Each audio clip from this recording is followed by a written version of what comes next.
Happy New Year to everyone. My name is Marc-Andre Pigeon, and I'm the director of the Canadian Centre for Study of Co-operatives. Before we begin, I want to acknowledge that I, myself, Stan, and many of you are coming today from Treaty 6 territory. And this is the land of the Cree, the Saulteaux, the Dene, Dakota, Lakota, and Nakota. It has been for millennia. It's also the traditional homeland of the Métis. And so we're grateful for this opportunity to work on this land, share in its bounty, reflect on its beauty, and reaffirm our commitment to the shared, necessary, and important work of reconciliation, both in the university sector and in the cooperative sector. So there's an obvious tie, I think, between the theme of our talk today and this kind of the importance of this land acknowledgement. Our speaker, who will be with us shortly, I hope, I pray, is going to be, excuse me, talking about matters that at their core relate to our relationship with the land and its bounty, how that's governed, how we govern the land, how we govern the fruit of the land, and who benefits, right? So when we're talking about BC Tree Fruits, we're really talking about people who are on this land and harvesting its bounty and how they run that, how they govern that. And it's important to reflect on the fact when we say that part of our shared history in this country and many other places is that Indigenous peoples were stripped of their rights to use and control land to govern its use. And in many cases, it made it difficult, not impossible, for them to engage in farming practice. And now today, I'm happy to say, and not universally, but a lot of Indigenous peoples are reclaiming those rights and doing so, interestingly, in a collective way that bears some resemblance to the cooperative model. So this is a really timely and important talk. Has Chris showed up yet, Stan? Unfortunately not. I don't see him. This is the first. We haven't had this happen before. I'm gonna go through a little bit of an intro of Chris, and we're gonna just say with some hopefulness that he is able to join us in the next few minutes. So Dr. Chris Bodnar, he's an assistant professor at the Department of Agricultural Technology, the University of the Fraser Valley. He researches cooperative business models and has been active in studying agricultural co-ops in different parts of the world and developing policy approaches to supporting agricultural co-ops in British Columbia. So obviously, he's quite close to this issue, both in a research way, but also in a pragmatic way, because outside the university, Chris has had over 18 years experience as a vegetable farmer in Abbotsford, British Columbia. I understand, has some consulting services. He provides planning and strategy services to farms and agricultural organizations. And you can find out, Chris has actually written a little bit about BC Tree Fruit Co-op, and we're hoping he can write a case study for us as well. And if you want to go and read what he's written already, he has a post on LinkedIn. And I think, Stan, you're gonna put that in the chat, correct? Yes. Yeah. Okay. 1 second here. Yeah. Thank you. Now I'm trying to talk for time a little bit. I will note that Chris and I were actually colleagues at the University of Carleton a few decades ago now. So it's been really fun to kind of reconnect with him recently. There he is. Oh my God. I see him. Stan, I'm admitting him. Chris, I think this is going to work out. There you are, Chris. I just finished my land acknowledgement, my intro. I was trying to buy time. And I just finished by saying that you and I were colleagues, classmates 20 years ago or so at the Carleton University. And over to you, Chris. Yeah. So I have to acknowledge that this was scheduled before my teaching assignments were finalized for the year. So I just ran from class, and then two-factor authentication had an issue with logging in. So sorry, I'm a couple minutes late, and I don't want to keep anyone waiting any longer. So Stan, do you have the slides there, or should I pull them up? I have the slides here, Chris, and happy Okay. to pull them up for you. All right. So just by way of introduction, I am, my name is Chris Bodnar. My new position is at the University of the Fraser Valley. I'm a faculty member in the topic of agribusiness, and I have 18 years of farming experience in Abbotsford prior to this. And so my background is not in the BC Tree Fruits Cooperative. I was not a member. I have no stake in that whole process, but I have been an eager watcher. So I have been studying agricultural cooperatives both in British Columbia and internationally for the last 8 years. And I've been very interested in the BC Tree Fruits Co-op as it's tried to restructure itself, but also deal with a number of challenges, both sort of macroeconomic and microeconomic in its own management. And so I guess I was invited because I wrote a bit of a perspective on LinkedIn in the summer when BC Tree Fruits filed for or declared insolvency. And I had a lot of response online, but I also had a lot of sort of back-end response from people saying, we're really glad you said this, but we can't say that out loud because of their own position within the organization or in relation to the events that unfolded.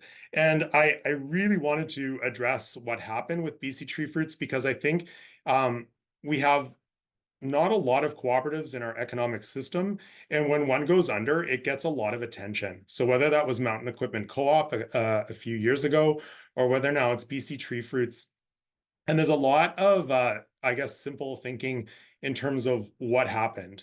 Like, how did we get to this point? And I think that it points to some really important underlying conditions in our agricultural economy in British Columbia and nationally, but also some key things that we need to think about in how to make co-ops more resilient.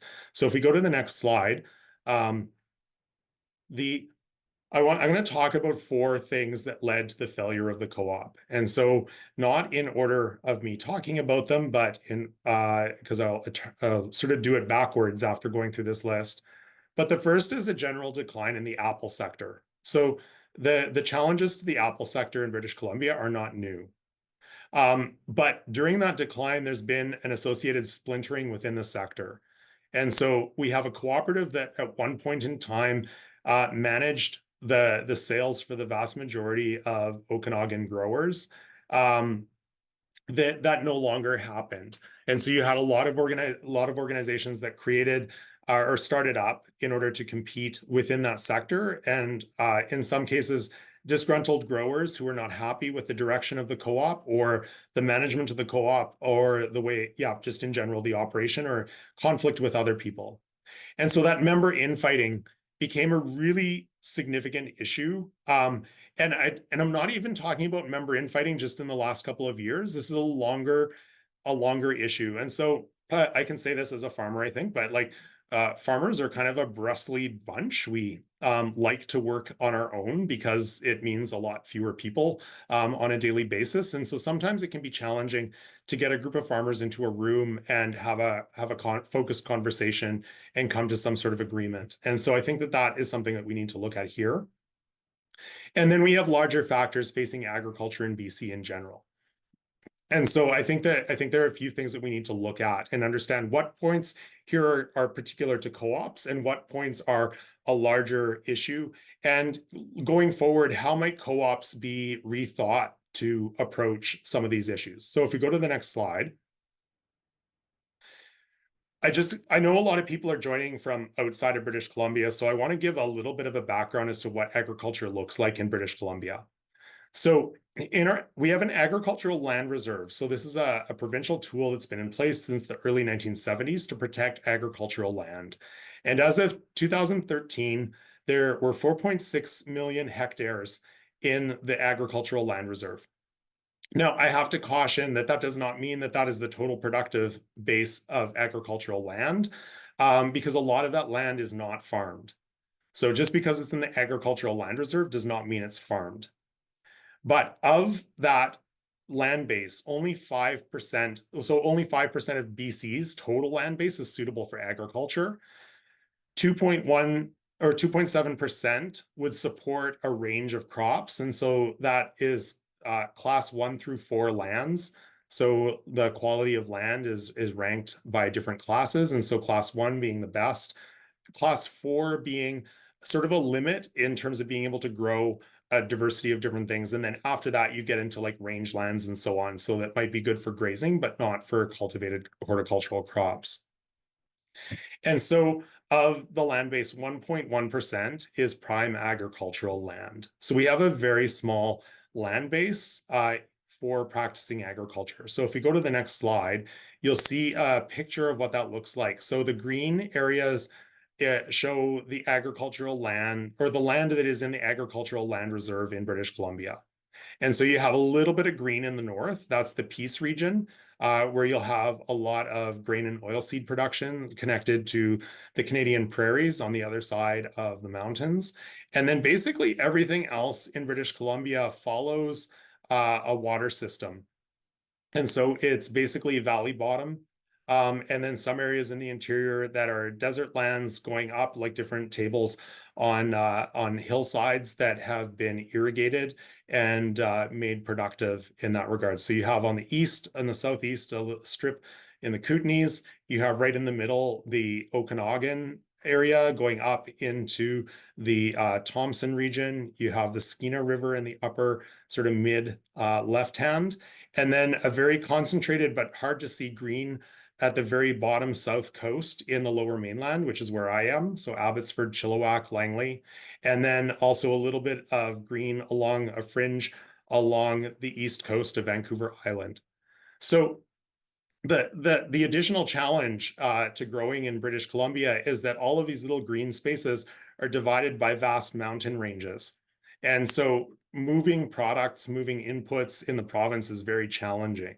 It's costly, it's time consuming, and the degree of infrastructure for moving product is different. And so what we've had happen over time is a concentration of orchard production in the interior because of the climate and the water systems that have been put in place. And in the south coast, you have quite a mix of different things, but it's a real concentration of livestock. So our poultry, our dairy, and then a lot of horticultural production, everything from field crops through to greenhouse growing.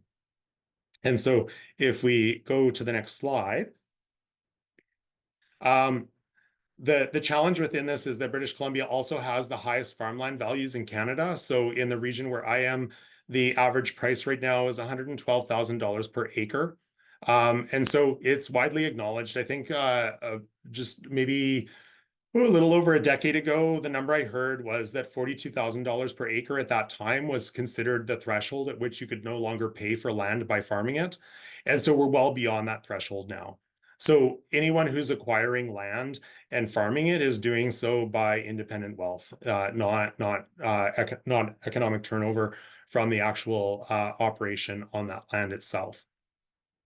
The agricultural sector in British Columbia posts a net loss. Well, in 2023, it was over $250 million. And so that's if you take up all the receipts and you take up all the expenses plus financing charges, the farming and agriculture is a net loss. And so I think probably part of what this number includes are profitable sectors such as the supply managed sectors. So you have like dairy, poultry, eggs, and turkey, which have a bit more of a guaranteed market and pricing on it. You have some that are operating at a large scale. So you have a small number of very large farms that are operating profitably, and a lot of small farms that are either on the edge or that are basically subsidizing their production through off-farm income. The losses for 2024 are estimated at about $304.9 million. So an increase. And we've seen the results of that. So in the past year, the province's largest dairy declared insolvency. That was in Abbotsford here. So that's in the courts right now. Another large dairy in the interior also declared bankruptcy and so is also going through court process. And so that's to compare, like the largest dairy was actually about the similar asset size to BC Tree Fruits Co-op. So you have some very large organizations that have leveraged themselves to the extreme And challenges within the sector, such as rising interest rates as well as extreme weather events, have started to topple some of these organizations. They put them in a very precarious place. Just as an example of our top receipts in the province are for dairy. So the dairy output is worth about $731 million per year, but that's as our largest sector. In the rest of the provinces from Alberta through to Quebec, they measure their largest sector in the billions of dollars. So even British Columbia's large agriculture is small.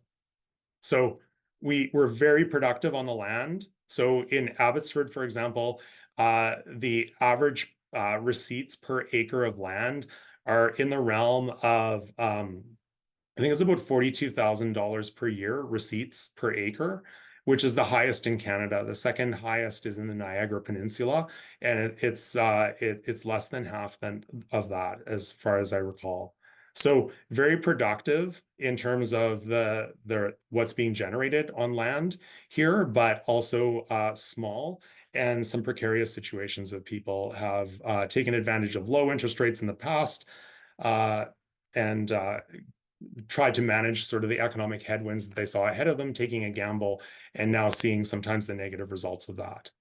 So if we go to the next slide, we'll talk a bit about the decline of the apple sector. So what I want to say in understanding the demise of their BC Tree Fruits Co-op is that the challenges that are facing the sector aren't new. So if we go to the next slide, if we look south to Washington State, it's an interesting example because the output of apples in Washington is like significantly larger than British Columbia. And there's been a huge consolidation in operations that's led to very large apple farms in Washington. And that's been accelerated by private equity investment. And so we see this in a lot of areas in agriculture where when the farmland reaches the value it's at, you see private equity getting into it. And it's a huge area of expansion. And so hedge funds in the US have increased their acquisition of farmland like many times over the last 2 decades. And so it's viewed as a huge area. And often it's done at times of economic catastrophe. And so one example we could look at is in California with the almonds and the drought. A lot of farms had to sell off during the drought in California, and those farms were picked up by private equity. And so, for example, what a private equity firm would do in that instance, they come in, they take out the existing crop, and they'll put something in that they see as being viable a decade or 2 decades from now. So a lot of almonds in California were replaced by pistachios. And so the private equity has a long game plan, but they also have vast amounts of wealth to develop this. And so what we see now in California are wells that are being drilled to about 2,000 feet. And so the well on my farm is 100 feet, and that was viewed as extra to make sure we had extra filtration of the water coming in the sandy area. So that cost us about $40,000 to put in. So you can only imagine what it costs to put in a 2,000-foot well. And so that's drawing on ancient water reserves and not replenishable, but it's playing a long game. And so we see a similar thing happening in Washington. And so you have a lot of small and medium farms in Washington who are no longer viable. And so some farms that try to figure out how to adapt, how to innovate, and adjust to the market, they end up expending all of their capital and going into debt until a point where they are forced to sell off. And so then it becomes easier again for private equity to pick up these pieces of property in a fire sale or court-appointed sale. Now we see another thing compounding what's happening in Washington, whereas the first Trump administration and the tariffs that they put in place targeting Chinese and Indian, particularly steel, resulted in retaliatory tariffs that hit the US apple sector. So China and India were major export markets for Washington apples, and they lost about 5% of their international export markets with the retaliatory tariffs that were hit back. So it basically resulted over the last number of years of a 310 million pound glut of apples. And add to that, Canada has no import restrictions. So we've been flooded by really cheap apples coming into Canada. So it's widely recognized that in British Columbia, the vast majority of apple growers right now are not covering their cost of production by selling their apples. We have a few sort of, I guess, sort of Hail Mary varieties, like Ambrosia was viewed as, oh, well, it's a sort of a savior of the British Columbia apple sector, but it was one variety. And so like you have so many new varieties, proprietary varieties that are being released every year. And there's a glut of apples. And it's sort of the irony of our modern food system. We produce so much food, and yet so many people are unable to afford it. And we sort of run around in these economic circles of like, well, how can we make farms more viable? And like basically doing nothing allows private equity to absorb more of this, and they're playing their own game with their own rules. So if we go to the next slide, so we see at the same time as the pressures that we're mounting also resulted in splintering sector interests. And so the last, like going back to 2018 and those tariffs, that was really a breaking point for the sector. But before that, like the BC Tree Fruits Co-op was 80 years old. So it has a long history. And over the last number of decades, we had growers who were viewing the co-op as not operating in their best interest, not getting the best prices. And so we saw a rise of private packing houses.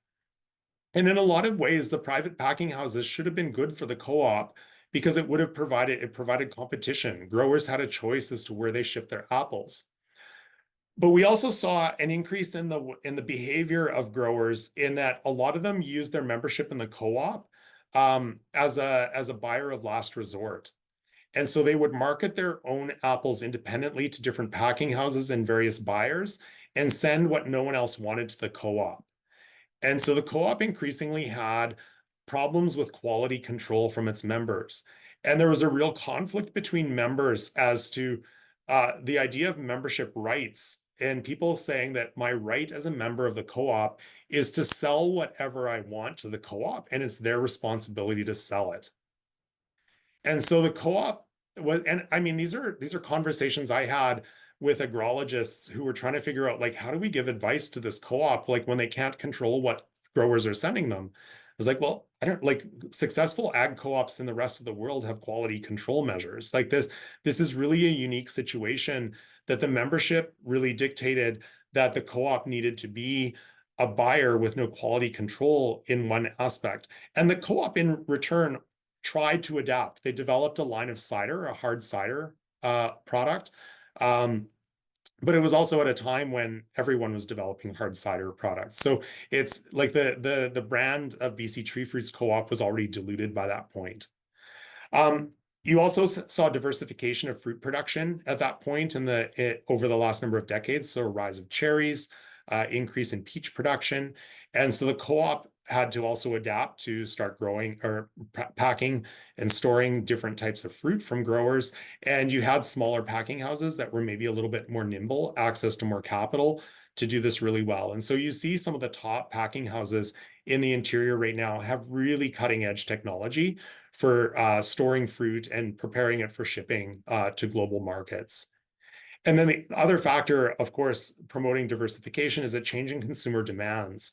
And so when I think of even what the fruit bowl in the family kitchen looks like from when I grew up to what it looks like today, it includes a lot more diversity of product. So the idea that, like when I was growing up in Saskatoon in the 1980s, we didn't have mangoes, we didn't have kiwis, we had apples, oranges, and bananas. Those were really the key things. And then seasonally, we had grapes sometimes, we had strawberries sometimes, but they were few and far between in the overall scheme of things. And so as more fruit is available, consumer demand changes, and people are only going to eat so many apples. So if we go to the next slide, the change in the sector is that, looking specifically at the orchard sector and BC agriculture in general, over the last 30 years, there's been a significant increase in the number of new Canadians in the sector. And depending on the sector, like orchard, it's a lot of farmers from the Punjab region of India. Likewise, in the lower mainland, like where I am, a lot of berry farms purchased and operated by Punjabi farmers. And there has been a really big tension in British Columbia agriculture. And I'll say bluntly, I don't think agriculture in BC has done a very good job of reflecting this diversity. So if you go to most grower meetings, they're very white. They're maybe more female representation these days, but there certainly isn't a lot of cultural diversity on our agricultural organizations. A few organizations have some diversity, but in general, the people making decisions about the sector don't represent the diversity in the sector. And by ignoring this, there are a lot of cultural differences that have brought about divisions in the sector. And an example that I think mirrors very closely to the BC Tree Fruits Co-op is a Valley Growers Cooperative for berries in the Lower Mainland. And so the berry sector was traditionally very Mennonite and developed a co-op to pack, to process, to ship berries. And as more of the berry farms were purchased by new Canadians, the membership became increasingly Punjabi, and there were no resources put into like language services. So for the co-op being able to communicate with its members effectively, have members like in its staffing positions who understood the needs of the growers and who could talk to them. And I think so the berry co-op went bankrupt in 2017. And now, like, I think a very similar trajectory has happened in the splintering. So in the best case scenario, this is a blind spot. And in the worst case scenario, it's racism within the sector, which has undermined the position of growers. And so I think it's important to underscore, like, these are some unspoken conversations that have led to some real challenges that haven't been addressed within the sector. So if we go to the next slide, what are the underlying challenges? I'll just note that, like, I think a key thing within BC Tree Fruits is that it didn't adapt to that change early enough. Like, it did not bring in staff that could speak to its members in their own language and reflect that diversity at an early enough stage. So we'll look at the underlying challenges and similarities with other agricultural co-op collapses. If we could go to the next slide. So I think governance is a really big question mark in cooperative operations. So what we saw happening at BC Tree Fruits Co-op was an ongoing struggle between members, their board, and their executives. And so what would happen is a group of members don't like a decision that's made by the board and carried out by the executive. And so they would use their membership rights to call a special membership meeting and try to overthrow the board. And so you have this churn on the board. And then and I think this is increasingly happening on larger co-ops where the members on the boards don't necessarily have adequate training to be able to manage the assets that they've been put in charge of. And I think in a worst case scenario, a lot of members don't understand fiduciary duty. And so they see getting on the board as being a way to get on and do what they want to do, as opposed to getting on the board and understanding that they're stewarding the assets of a large number of members, and they need to make decisions in the interest of the membership in whole, in the operation of the co-op, as opposed to what they think would be best for themselves. And so when we see members that are unable to accept the decisions of their elected board and constantly throw spokes in the wheel through special membership meetings, it essentially paralyzed the organization at key points. And what we saw was a turnover in CEOs. I think it was 5 CEOs in 8 years at BC Tree Fruits prior to its demise. And so people with the expertise and the background in the agri-food sector were not sticking around, or they were not retained. Like, some of them were fired, some of them were left on their own volition, and that creates a problem in terms of being able to operate an organization. So if we go to the next slide. And I'll just say, with regards, to governance, just one last thought there is that we see this with a lot of organizations. Like, as agricultural groups get bigger, we need board members who are able to make decisions around large and often complex financial and legal situations. And so in British Columbia, as in most of Canada, Credit unions, for example, have required training of directors. So if you become a director, you have to take training, and that's subject to regulatory overview. That doesn't exist for other organizations, and it's really up to the organization to determine what type of training its board and executive needs. From a policy side, there seems to be this, I guess, the idea within agriculture, like in British Columbia, our Ministry of Agriculture is small by comparison to other ministries in terms of staffing, in terms of budget. And it basically is left to operate, like to respond to the winds of change around them. And there's a disconnect at a policy level as to what the influence of private equity and the financialization of land is having on the sector overall. And so it's viewed as something that, well, geez, we don't really want to like mess with that from a policy point of view. But at the same time, it's essentially derogating policy decisions to the private sector. And compounding that is a lack of transparency. Like in British Columbia, land titles are confidential, so you can't actually do even the research to inform policy that would tell you how much of the land has been purchased by like private equity groups. And there's no resources that are being dedicated to measure this. And so it's really hard to develop adequate policy when you don't have the data or the information that is actually telling you what's going on. There's support programs for individual farms during times of crisis, but less than that, there's not a larger view as to what is happening within the sector. So we saw, like in the 1980s, with the demise of a lot of dairy co-ops, it was just sort of like the result of the economic situation then. And again, like you had like the consolidation of dairy, largely under Saputo right now across Canada. And we see similar things happening in different sectors as growers are not able to keep up with the changing economic conditions in which they're operating and lose control of their grower organizations. And so we don't see a lot of support for governance training in the agricultural sector. So even though like a lot of people getting into agriculture are at some point going to be on the board of an organization, they don't have any formal training that supports them in that role and like will lead them to potential success.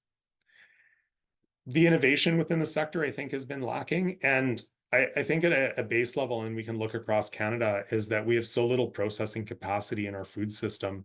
We're really, like in British Columbia, it's all about selling raw product on an export market. And so there's very little value added that's happening. There's virtually no processing outside of dairy going on. And that's problematic. And I think that the other side of it, like you've seen a lot of farms like go towards like, well, if we can turn our product into alcohol, that sells really well. And then like that's not a viable long-term solution for agriculture in general. It's very niche. So if we go to the next slide. The question that I developed for discussion today was coming from this and understanding what are the challenges that we have facing agricultural cooperatives. What type of co-op specific training would be beneficial for directors and managers of cooperatives? And I asked this question in part because I think that in one sense, well, I think that the agriculture cooperatives that continue to exist are really important. And so within the context of British Columbia, like our flour industry is largely based around the United Flour Growers Cooperative, which runs an auction in Burnaby and sees flour distribution across Western Canada and down into the US. We have the Livestock Growers Co-op, which coordinates the sale of livestock from BC ranches. We have Agri-Foods Co-op, which is a dairy co-op, one of the few dairy co-ops that came out of the liquidation of dairy co-ops in the 1980s and continues to produce both dairy products as well as dairy alternative products now. And then a number of smaller co-ops that are starting up as growers attempt to maintain some sort of economic independence within the sector. But the challenge that a lot of co-ops have really comes down to even having functional boards who understand the roles of governance and the relationship that they have towards executive. And so I think that based upon the experience that we have on the session, I'd be interested in hearing where people are coming at in terms of their own experience and their knowledge of their sectors or the cooperative sector in general that might be helpful to put on the table. So I'll turn it back to Marc-Andre and Stan to facilitate this next part. Okay. Well, thank you, Chris. That was fascinating, really enjoyable. And you have a nice big audience. Normally, we would do a breakout at this point. I think just because of time considerations, we're going to dispense with that. We'll have your question. Stan can put your question in chat. And I invite people to kind of, ask your question and maybe offer reflections on the question that Chris has posed as well. So if you want to do that, you can do that in chat, or you can raise your hand, virtual or physical. Ideally virtual, however, because it's hard for us to monitor all the hands and faces out there. I did see a couple of questions in chat. I just wanted, before I go to those though, Chris, I want to note that interestingly, just before this conversation today, Dion Polar and I and Stan and Natalie, we ran a governance training program for a bunch of cooperatives, including credit unions, cooperative retailing system, pension fund, and a forestry cooperative, harvesters, forestry harvester types, or pruning kind of service, worker cooperative. So there is some training out there. We offer some at the CCSC, and interestingly, and I'll stop after this, is there's this really interesting tension between what you're suggesting, which is more professionalizing of the board, right, where people have more formal kind of knowledge of how the boards work, and then the risk of kind of overdoing that and losing member voice, because you create this distant, highly professional board that doesn't have any relationship anymore to the underlying reality. And so there's a really interesting tension there that I think we talk a lot about in our governance course, and that you've kind of put your finger on here. Okay, so I saw a question here. I'm going to try and navigate. I'm going to try and navigate these back here. Let's see. Oh my gosh. There was a question, and it was one that I want to ask, and somebody answered in the chat, but you may have some thoughts. Was there a formation of Punjabi co-ops, or has there been any kind of process in that community to kind of create their own co-ops? Because as somebody pointed out, one of the traditional strengths of the cooperatives is they had a really relatively cohesive identity, right? So the Mennonite folks would have had a shared kind of value system, worldview, and that economizes on governance costs. Have you seen anything like that in the Punjabi community, with the since they're getting active in the farming space? No. I think that this has been like it's part of what I've seen in a lot of the agricultural sector, where you can. So like my farm manager is Punjabi, and I realized at one point that I'm probably one of the few non-Punjabi people he interacts with on a daily basis, that you have almost these two parallel industries that operate side by side. And there's a lot of distrust between them. And so the only place that I've really seen this is like the Khalsa Credit Union. So the Punjabi community has its own credit union that operates in Abbotsford. It's a single branch credit union, and has managed to remain viable and I assume in the favor of the regulator. We've had a lot of rapid consolidation of credit unions across British Columbia over the last 7 years. So that's one area that we see that. And that's really, again, based around the Sikh faith and traditions in terms of financial management. I think that a lot of, I don't want to speak on behalf of the Punjabi community. I think I would rather point out that there's been quite an exclusionary attitude in a lot of agriculture towards new Canadians. And I think that like in a situation where I think as of this year, like 1 in 4 Canadians was not born in Canada. The agricultural sector has a real challenge in understanding the fact that the world is changing, and Canadian society is changing, and we're not keeping up, and we're not equipping ourselves with the tools we need to do that. And I think that one of the things that I would really say to ride off of what you pointed out, Marc-Andre, is that within governance and like looking at management, the key thing that is really challenging in a lot of co-ops is understanding that member engagement and the resources that need to be put into that in order to make decisions that there's buy-in for, like that you're bringing people along during the process, so that people don't feel like you need competent management, but people don't like to feel a top-down approach is being taken. They want to be brought along, and that requires a lot of internal resources to communicate. And I think that like where we see within the last 8 years when BC Tree Fruits cut its extension services, all of a sudden you had no agrologists out in the field talking to members. Like that was a huge, it was a budget saving cut, but like it really accelerates that cycle of lack of connection with your growers. Yeah, that's a recurring theme. Interestingly, Chris, I mean, I think you've hit something really important that we observe in other sectors. We have some Thomas Gray, I think, is on this call. I thought I saw him somewhere.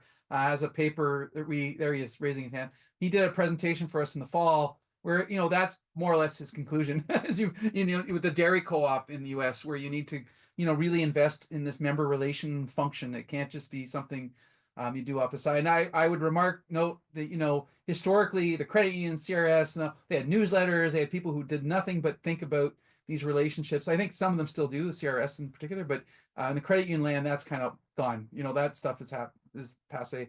So it's an important observation. There's so many questions, I can't keep up. I'm going to just ask people to put their hand up. Murray, there you go. Thank you, Murray. Go ahead. Go unmute yourself and ask your question, please. Yeah, thanks. First of all, Chris, thanks very much. Really good presentation. You were getting at some of these issues, this fragmentation of the membership, and talking about governance. I think both of these are really critical. Are you able to sort out the extent to which, let me put it this way, governance requires, if you're going to actually have effective governance, you need the training and so forth that you described, but you also need a situation where whatever that governing body agrees upon actually would be acceptable to a large percentage of the members.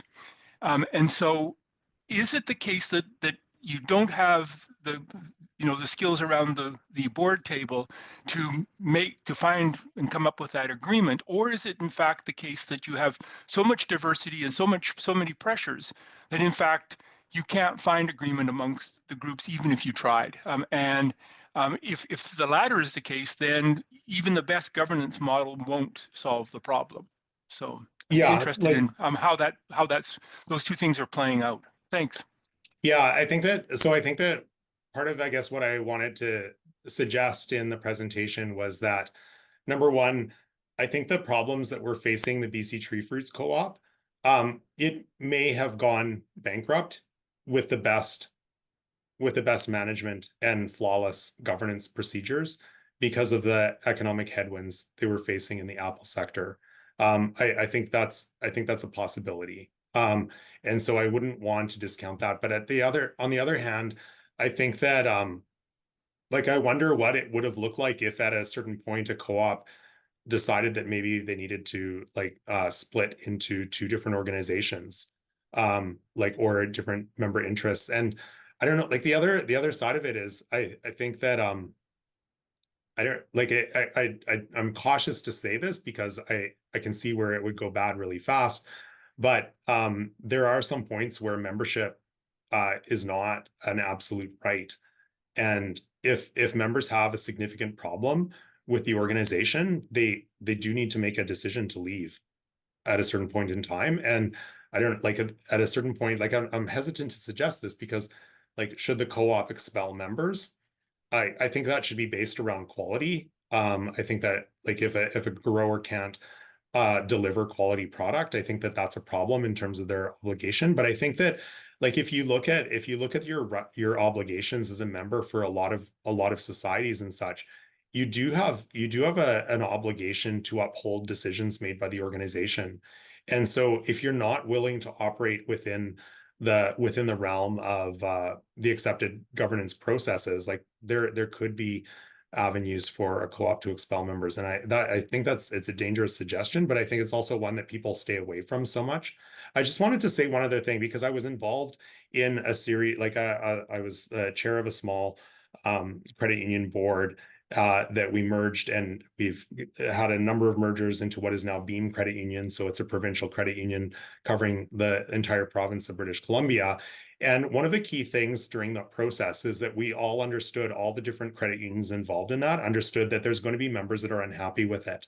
And so there was a feedback email in the process when we were doing our merger that like if people sent an email to that, it was dealt with right away, and it was directed to the appropriate CEO of the members credit union.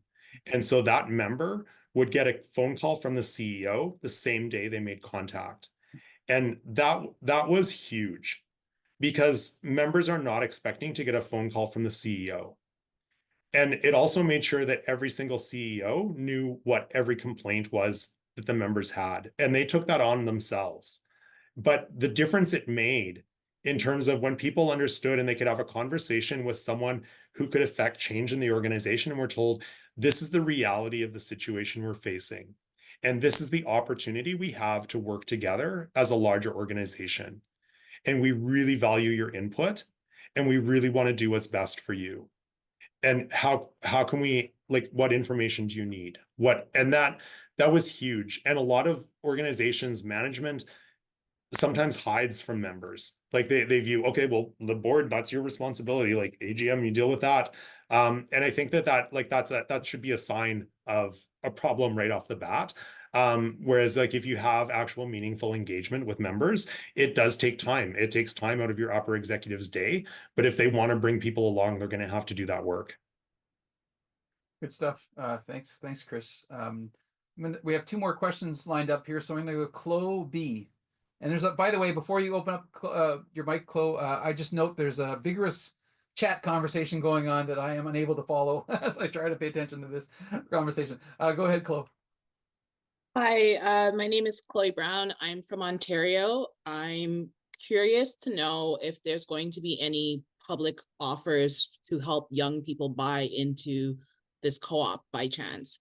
I'm looking for opportunities to invest my money in cooperatives, but these opportunities are very, they're hidden from the public. And I'm kind of curious, like, what would a GoFundMe campaign look like to get Canadians buying into this chain? Because as you can imagine, food affordability is at the top of our minds, but we don't have any options in reclaiming parts of the supply chain. So like as a person that's 34 and there's an election coming up, like how do I get plugged into an issue like this that's so important and into an enterprise that could potentially change the way that young people are brought into the agri-food industry? Great question. Go ahead, Chris. Yeah, so I think that like this is really where, as I would say, as growers identify, or like really looking at communities identifying what are their needs. Like I farm on a cooperatively owned farm, and at that point, like the point when the farm was purchased, it was like the need was there for people to buy shares to essentially capitalize the organization to put a down payment on its for its mortgage. These exist, and they really come out of communities communicating.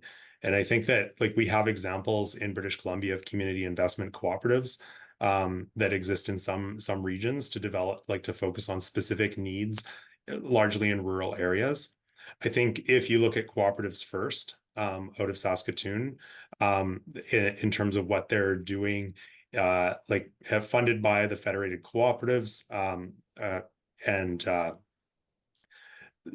really looking at sort of business development for co-ops across Western Canada, understanding what's going on and what those needs are, can be really valuable in finding the right places to put your money. Because I think like if you're looking at smaller organizations, sometimes I'll even say like on my own farm, one of the things that we've done is made sure that we always have a position on the board, like at least one person who's not from the co-op, so that we can bring people in with professional experience that helps us navigate certain things. So we've had everything from someone in finance through to someone from insurance, through to someone from like interpersonal facilitation join the board to lend their experience at key points in the cooperative's development and what our identified needs were at the time.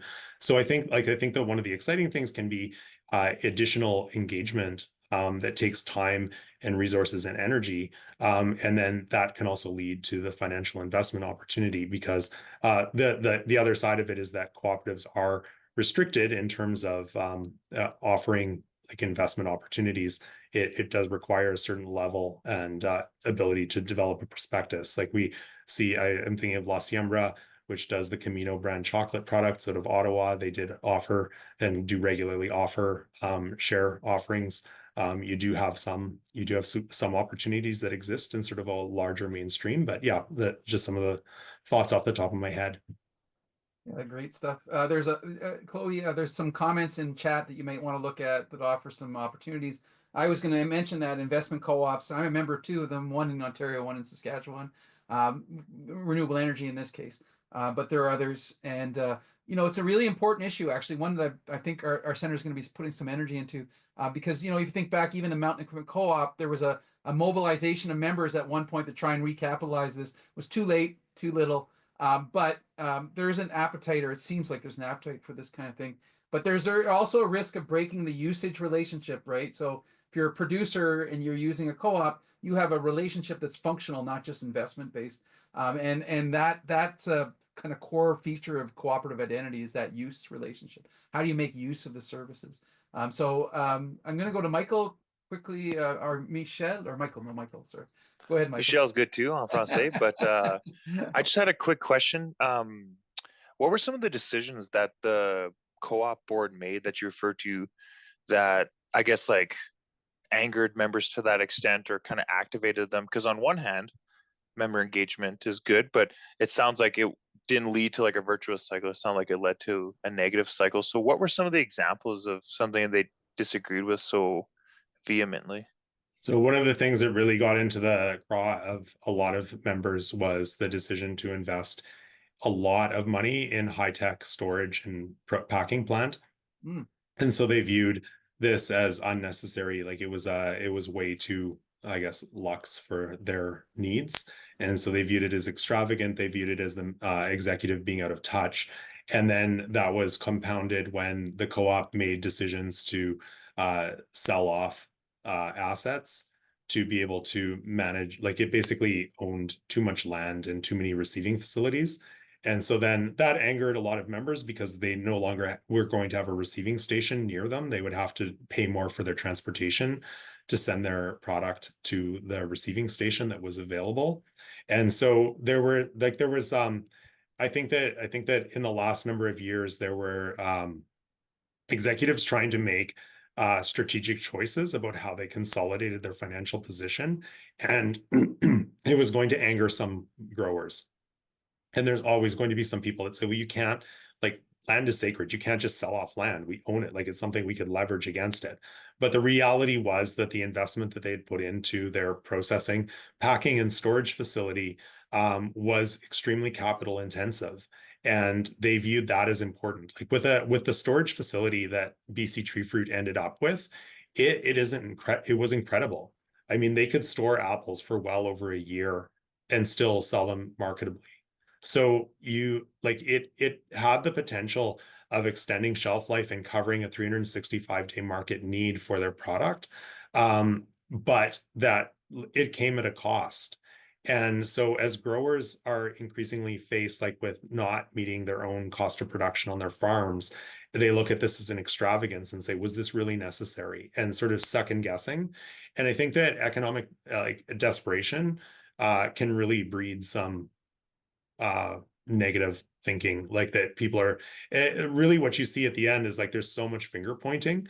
And I think that some of it may have been inevitable, as I said, anyway, given the economic headwinds, and that when people are desperate, like it's really a challenging situation to help navigate through. Oh, great. Thank you, Michael. That was a great question and really interesting answer. JK, this is our last question. We'll wrap it up after this. Go ahead, JK. Is okay. Thank you very much, everyone. Good morning. My name is John. I am a member of the African Canadian Agricultural Producers Cooperative. We started out last year and we registered with the government. And at the moment, we are trying our hands on veggies. We are a group of African immigrants, and a lot of us, of course, bring to the table decades of experience in different spheres of agriculture. Some of us have done livestock, and while others have done cropping. So there is this question that we've always, sort of tried to find answers to. We've also met government officials at different times, but again, it looks like we've not been able to resolve the issue. So the question is, do you think? So we registered as a for-profit cooperative. But again, we've had a lot of people come talk to us to say, no, it's best to register as a non-profit, while others have said, no, it's good to leave it as a for-profit cooperative, and then later on you can register another one that is non-profit. So I actually just wanted to get a sense of what you think is the best. And then from what I'm hearing from this session, it looks like an ideal cooperative would be like a group, an assemblage of different producers who come together, because our own model is such that we farm together, we do all the activities together, and with a view to, of course, selling the products together. But what I'm getting from this meeting is, it looks like you mentioned, the cooperative society that, of course, brought all food growers together. So it looks like it's an assemblage of people who are doing the same thing, and then they're coming together to sell their products and not necessarily doing the agricultural activity together. Please, you can correct me if I'm wrong. Thank you.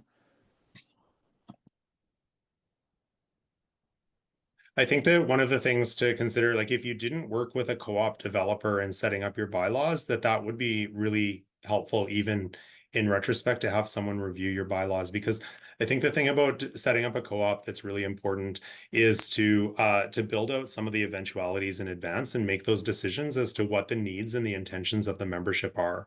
And so I'll give an example of like the one thing that has also been a plague for a lot of agricultural co-ops is members, when they're exiting the sector, unable to access the equity that they have in the organizations that they help to build. And an accountant's advice is generally, well, let's just liquidate it and pay everyone out, as though that's the best option, because it then collapses an essential organization or places it in the hands of private equity. I think that when we look at the federated co-op system in Western Canada, one of the great things there is that when you retire, you're able to access your equity. Like you build up your equity through profit over your lifetime as a member, and then that is paid out in like when you reach the age of 65, that you can access that.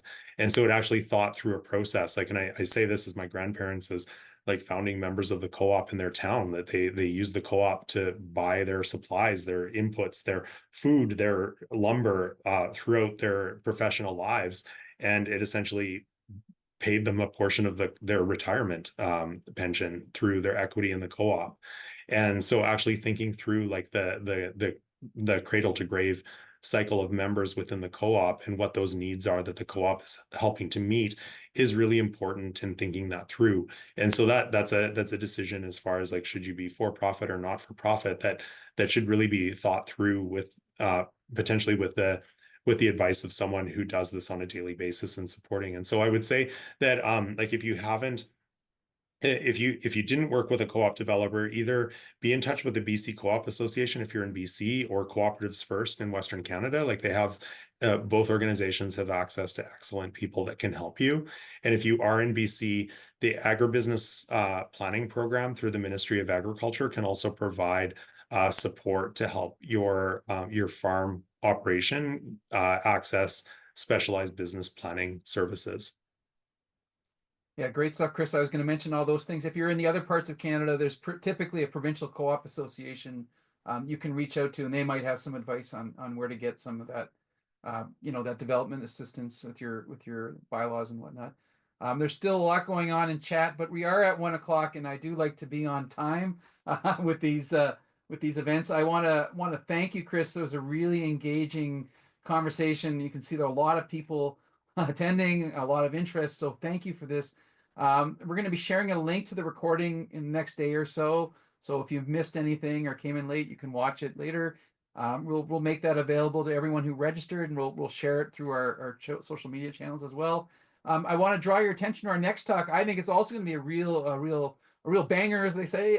We have Bob Fink, the Chief Corporate Affairs Officer at the United Farmers of Alberta Cooperative, and UFA has this really fascinating process where they review their governance practices every 10 years. Everything from board compensation to representation to you name it, right? All the way from soup to nuts. They ask themselves, is our governance structure appropriate to where we are and what we want to do? So he's going to talk about that review process, some of the things they're thinking about, considering. They're right in the midst of it, so you're going to get a kind of a real ground level view of a conversation that's happening right now and that's going to come to fruition later this year. So thank you all again for taking part in our co-op conversation. I hope you can join us next month and months to come. We have a lot of really great speakers coming up. And these are always great opportunities to share and learn. And we look forward to seeing you then. Okay, thanks everyone.